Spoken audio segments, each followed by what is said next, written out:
Fl-aħħar jiem il-UHM Voice of the Workers insistiet mal-Gvern sabiex bl-aktar mod immedjati jikkumpensa lil ħaddiema l-familji tagħhom u l-pensjonanti permezz ta' mekkaniżmu li jkun miftiem mill-imsieħba soċjali. Wara li għamilna t-talba ħana bħala UHM Voice of the Workers biex issir laqa fiħdan l-MCSD propju fuq il-prezzijiet u l-għoli tal-prezzijiet li rajna dal-aħħar, kull marġi fejn huwa acknowledgement ta' talba li għamilna. Ovvjament aħna qegħdin nippretendu li issir il-laqa u li kemm jista' jkun malajr għandha ssir mingħajr telfin ta' żmien għaliex iktar ma ntawlu iktar hemm it-tendenza li jinqalgħu issues oħra u mbagħad tintesa' u tmur mal-oħrajn. Naħseb li rajna li kellna għoli tal-ħobs, kellna għoli tal-prodotti tal-ħalib, kellna għoli tal-fuel.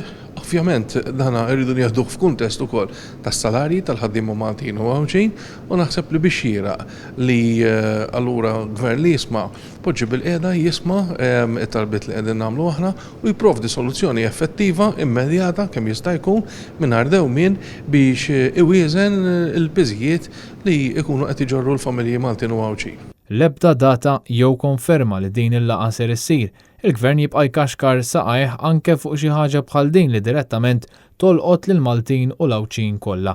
Din il-Union kienet diġà ġiet injorata mill-Gvern wara li kienet ippreżentat proposta sabiex il-ħaddiema, il-familji tagħhom u l-pensjonanti ikunu kompensati għall-għoli fil-prezz tal-ħobs. Il-UHM Voice of the Workers qed tittama li l-istorja ma terġax tirrepeti ruħha. Naħseb li jekk il-laqa ma ssirx fiħdan l-MCSD, ma jfissirx li aħna l-uniku foru fejn nistgħu niltaqgħu nitkellmu għall-MCSD u naħseb li l-imsieħba soċjali ċerta waħda għandhom jiltaqgħu jitkellmu u jaraw x'passi għandhom jittieħdu biex nindirizzaw din is-sitwazzjoni. Il-UHM Voice of the Workers talbet lill-Kunsill Malti għall-Iżvilupp Ekonomiku u Soċjali, l-MCESD, sabiex issejjaħ laqgħa urġenti bl-iskop li ssir diskussjoni serja ta' kif is-sieda fil-prezzijiet ta' numru ta' komoditajiet fosthom il-fuels qed taffettwa lil ħaddiema u l-familji tagħhom.